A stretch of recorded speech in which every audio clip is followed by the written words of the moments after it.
1000 mAh battery normal యూజర్స్కి అయితే ఒక full working day వచ్చేస్తుంది. అలాగే ఇది లేదండి కొంచెం హెవీ యూజర్ అయితే మాత్రం ఇది ఈవినింగ్కి ఛార్జింగ్ పెట్టుకోవాల్సిందే.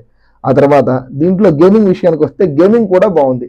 పబ్జి నేను బీజిఎంఐ ఆడినప్పుడు BGMI smooth and extreme 60 FPS దీన్ని రన్ చేశాను. 90 FPS అనేది ఇంకా దీనికి ఇవ్వలేదు. అయితే గేమ్ కూడా మనం దీన్ని ఒక హాఫ్ అన్ అవర్ 1 అవర్ ఆడిన తర్వాత కొంచెం ల్యాగ్ అనేది దీంట్లో మనం చూడటం జరుగుతుంది. ఆ తర్వాత బీజిఎంఐ కావచ్చు, కాల్ ఆఫ్ డ్యూటీ కావచ్చు, ఇలాంటి హెవీ గేమ్స్ కూడా దీన్ని తీసుకోవడం చాలా బాగుంది.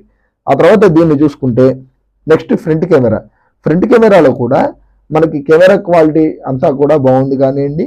మనకి జస్ట్ కెమెరాలో మైనస్ ఏమిటంటే పోర్ట్రేట్ షాట్స్ తీసుకున్నప్పుడు పోర్ట్రేట్ షాట్స్లో కాస్త ల్యాగ్ అనేది ఇష్యూ చేస్తాం మనం.